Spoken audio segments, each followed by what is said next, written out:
Ji, welcome to our YouTube channel Mini Talkies. आपका दोस्त उमैद आपके साथ। जी का दोस्तों, एशियन कंट्रीज में अक्सर जब शादियां होती हैं ना, तो शादी के मामलात बड़े जबरदस्त किस्म के चल रहे होते हैं, तो एकदम बीच में ना फुप्पो एंट्री मारती हैं और फुप्पो कहती हैं कि भाई शादी तो बड़ी जबरदस्त जा रही है, तो क्यों ना कभी उससे पंगा लूं, कभी उससे पंगा लूं, कभी उससे पंगा लूं। सिंपल इन वर्ड्स रंग में भड़ंग डाल देती हैं। तो अब क्रिकेट के अंदर भी ना इस तरह के मैटर जो है वो स्टार्ट हो गए हैं। जब भी आईसीसी का कोई इवेंट आने वाला होता है ना, तो क्रिकेट की फुप्पो सो कॉल्ड यानी कि इंडियन क्रिकेट काउंसिल या इंडियन क्रिकेट बोर्ड जो है वो कभी पाकिस्तान से पंगा ले लेता है, कभी बांग्लादेश से पंगा ले लेता है, कभी किसी और बोर्ड से पंगा ले लेता है। लेकिन इस बार अभी बांग्लादेश क्रिकेट बोर्ड के साथ बीसीसीआई के मसले जो है वो हल नहीं हुए और आईसीसी जो है दोनों को बिठाकर जो है मामला सॉल्व करने की तरफ जा रहा है। तो साथ ही आपको बताते चले कि क्रिकेट की फुप्पो ने ना दुनिया के बाकी खिलाड़ियों से भी पंगे लेने शुरू कर दिए और कह रहे हैं कि भाई वीजे नहीं देंगे आपको, इंडिया एंट्री का वीजा नहीं देंगे। इसके अंदर ओमान के प्लेयर शामिल हैं, इटली के प्लेयर शामिल हैं, यूएई के प्लेयर शामिल हैं और मजे की बात है कि यूएसए के प्लेयर शामिल हैं। और यार एशियन जो लोग होते हैं ना उनको यूएसए का वीजा बड़ी मुश्किल से मिलता है। तो इस बार उल्टा हो गया, उल्टा ये हो गया कि बीसीसीआई यानी कि इंडियन गवर्नमेंट कहती है कि भाई हमने इनको वीजा नहीं देना। क्या अपडेट्स हैं वो मैं आपको आगे चलकर बताऊंगा। साथ आपको बताते चलें कि आईसीसी और बांग्लादेश क्रिकेट बोर्ड के ऑफिशियल्स की भी आज एक लंबी चौड़ी बैठक हुई है टी20 वर्ल्ड कप के मैचेस को लेकर, इसको भी डिस्कस करेंगे। चैनल पे अगर आप नए आए हैं तो इसको सब्सक्राइब करें, वीडियो पसंद आए तो लाइक भी करें और कमेंट सेक्शन में अपनी कीमती राय से जरूर आगाह कीजिएगा और ये भी बताइएगा क्रिकेट की फुप्पो नाम कैसा लगा आपको। तो दोस्तों आपको बताते चले, सबसे पहले बांग्लादेश क्रिकेट बोर्ड और आईसीसी के ऑफिशियल्स की आज एक लंबी चौड़ी बैठक हुई है और उसके ऊपर बकायदा तौर पर आईसीसी ने एंगेज किया है बांग्लादेश क्रिकेट बोर्ड को। और सबसे पहले तो गिले शिकवे किए हैं कि भाई आपने आसिम नजरुली साहब से क्या किया कि आप से हमने जो है अंडर कवर डिस्कशन की थी, प्राइवेसी के अंदर डिस्कशन की थी और आसिम नजरुली साहब ने जाकर मीडिया पर सब कुछ ही बोल दिया। तो ये जो चीज़ है ये गलत है। अच्छा आपको एक और चीज़ बताता चलूँ, बांग्लादेश क्रिकेट बोर्ड ने भी बड़ी स्मार्ट मूव खेली है। अगर बांग्लादेश क्रिकेट बोर्ड खुद ये बात करते या मीनुल इस्लाम साहब ये बात करते ना तो आईसीसी उनके ऊपर एक्शन ले सकता था। अब वो तो सिंपल इज दैट, उन्होंने कहा होगा कि भाई ये तो गवर्नमेंट के ऑफिशियल्स हैं, आसिम नजरुली साहब स्पोर्ट्स एडवाइजर है बांग्लादेश गवर्नमेंट के, तो हमने तो उनसे बात की थी। अब उन्होंने आकर मीडिया पर स्ट्रेट बोल दिया तो अब हम क्या कर सकते हैं। ये तो गवर्नमेंट है, गवर्नमेंट पर तो आईसीसी का रूल नहीं है, ना बांग्लादेश क्रिकेट बोर्ड का रूल है, तो ना वो उनको समझा सकते हैं। तो अब बेसिकली आईसीसी इंगेज कर रहा है बांग्लादेश क्रिकेट बोर्ड को कि फाइन आप ऐसा करें, कलकत्ता ना खेलें, आप मुंबई ना खेलें, आप इंडिया में जिस दर आपका दिल करता है ना स्टेडियम वहां पर आप जाकर जो है मैचेस खेल ले। लेकिन बांग्लादेश क्रिकेट बोर्ड ने सुई फसाई हुई है और उन्होंने कहा है कि भाई कुछ भी हो जाए, कुछ भी हो जाए, हमने इंडिया नहीं जाना। वो आपने सुना है पाकिस्तान के अंदर एक फिल्म थी पंजाब नहीं जाऊंगी, पंजाब नहीं जाऊंगी। तो अब बांग्लादेश क्रिकेट बोर्ड ये कहता है, अच्छा ये कभी नारा ना इंडियन क्रिकेट बोर्ड मारता था पाकिस्तान नहीं जाऊंगी, तो अब बांग्लादेश क्रिकेट बोर्ड कह रहा है कि भाई हम इंडिया नहीं जाएंगे।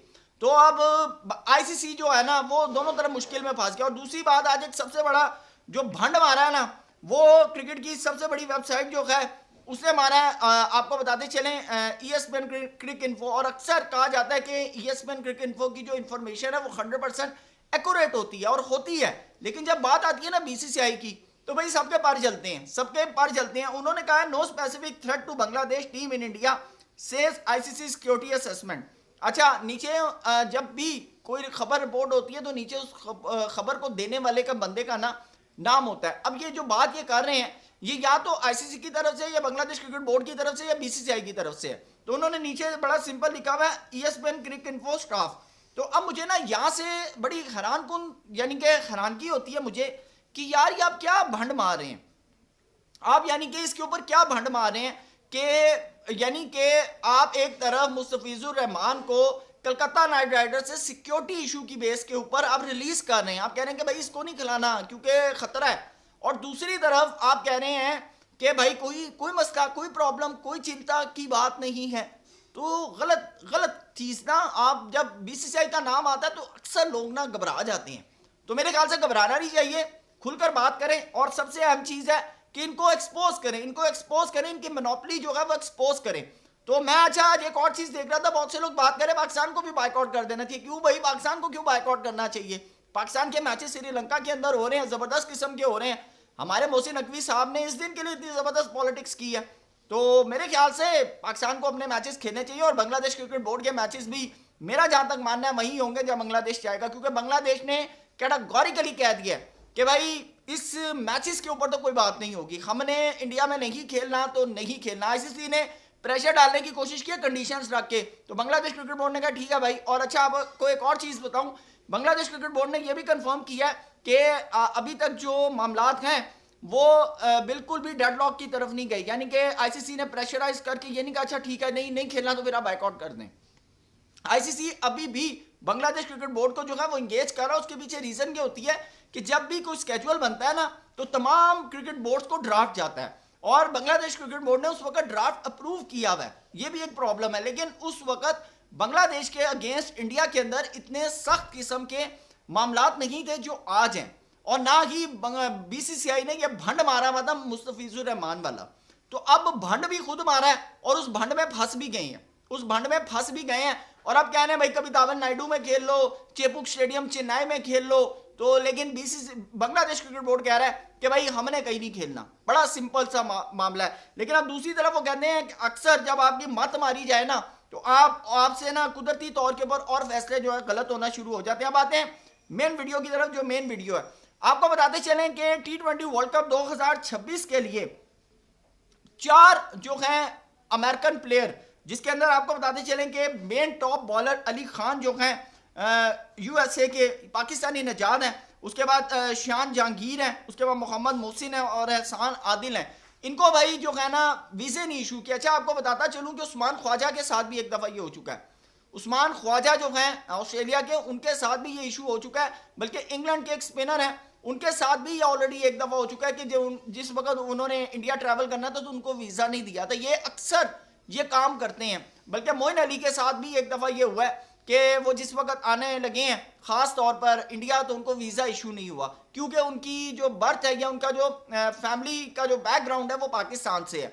अब ये जो इन्होंने भंड मारा है ख़ास तौर के ऊपर अली खान, शान जहांगीर, मोहम्मद मोहसिन और एहसान आदिल के साथ, ये मुस्लिम होने की वजह से नहीं मारा, ये इसलिए मारा कि वो पाकिस्तानी नजाद हैं, यानी कि उनका जो फैमिली ट्री है या फैमिली बेस है वो पाकिस्तान से बिलोंग करती है। अगर मैं सिर्फ पाकिस्तान से बिलोंग जो प्लेयर्स इस वक्त दुनिया की टीमों में खेले, अगर मैं सिर्फ आपको उनके नाम बताऊं ना तो उसके अंदर खास तौर पर यूएई है, ओमान है, इटली है, कनाडा है, और यानी कि ये मुल्क है, और साथ यूएसए है। अब मुझे एक बात बताएं कि UAE, Italy, Oman, Canada, USA के प्लेयर्स के वीज़े आप सिर्फ इसलिए रिजेक्ट करें कि इनका ताल्लुक जो है वो पाकिस्तान से है। नफरत देखें, यानी कि आप क्या अपने आप को बताना चाह रहे हैं? भाई T20 वर्ल्ड कप हो रहा है, वहां पर वो खेलने आ रहे हैं और उनके पास डुअल नेशनलिटी है। अगर यूएसए का 4 प्लेयर अगर आपके पास आ रहे हैं तो वो अमेरिकन नेशनलिटी के ऊपर ट्रैवल करेंगे, तो आपको वीज़ा इशू करना चाहिए। अच्छा मज़े की बात है कि ये नहीं हो सकता कि ये वीज़ा इशू ना करें, ये भी आपको मैं बता दूं। लेकिन डिले करने का मकसद क्या है? खबर बनाने का मकसद क्या है? आपको भंड मारने का मकसद क्या है? मुझे ये समझ नहीं आती कि आपने ये गंद लाजमी करना होता है हर सीरीज से पहले, हर टूर्नामेंट से पहले, हर किसी मामले से पहले।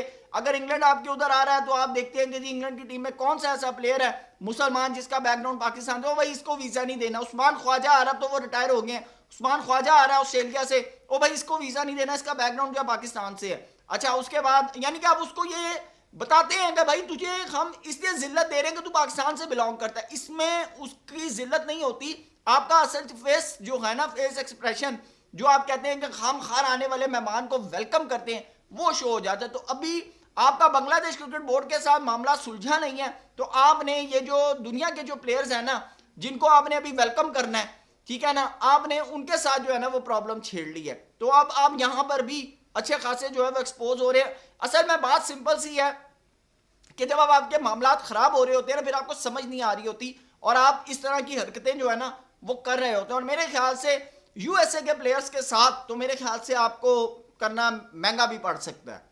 वो क्यों महंगा करना पड़ सकता है आप बहुत अच्छी तरह समझते हैं। तो दोस्तों फुप्पो जो है ना वो बहुत नाराज हैं और फुप्पो बहुत ज्यादा गुस्से में भी हैं, और फुप्पो के जो एलची हैं आईसीसी के जो हेड है वो भारत फुप्पो के मामला को हल करने में लगे हुए हैं। लेकिन बांग्लादेश क्रिकेट बोर्ड जो है ना वो नहीं मान रहा, और बांग्लादेश क्रिकेट बोर्ड मानेगा तो आपको एक और चीज बताता चलूं बड़ी क्लियर कि बांग्लादेश क्रिकेट बोर्ड ने जो स्टांस ले लिया ना, अगर वो इससे पीछे हटता है तो बांग्लादेश की जो अवाम है वो उनको नहीं छोड़ेगी, वो उनको नहीं छोड़ेगी। और आपको बताऊं कि अगर बांग्लादेश क्रिकेट बोर्ड पीछे हटता है तो सिंपल डैट के अगर बांग्लादेश क्रिकेट बोर्ड अपने डिसीजन पर खड़ा होता है तो फिर आईसीसी के लिए बड़ी प्रॉब्लम्स जो हैं वो खड़ी हो सकती है। वैसे मेरा मानना है कि आईसीसी बड़े मन का सबूत दे और सिंपल उनको कहे ठीक है आप श्रीलंका में खेलें, बल्कि वो देखें ना, वो तो कहते हैं हम पाकिस्तान में भी खेल सकते हैं, यूएई में भी खेल सकते हैं, हर जगह खेल सकते हैं, तो आप हमें खेलने दें, लेकिन हम इंडिया नहीं खेलेंगे। तो मेरे ख्याल से आईसीसी को प्रॉब्लम नहीं होनी चाहिए, बल्कि आगे आने वाले जो इवेंट्स हैं उसके बारे में अब आईसीसी को मुताद होना चाहिए कि भाई इंडिया से इवेंट हटा लें। सिंपल इस डैट, इसका हल है कि आप इंडिया से इवेंट हटाएं, दूसरे मुल्कों में शिफ्ट करें। अल्लाह अल्लाह खैर सलाह। दोस्तों सारे मैटर पे आपकी क्या राय है कमेंट सेक्शन में जरूर बताइएगा। Thank you so much. Allah हाफिज़।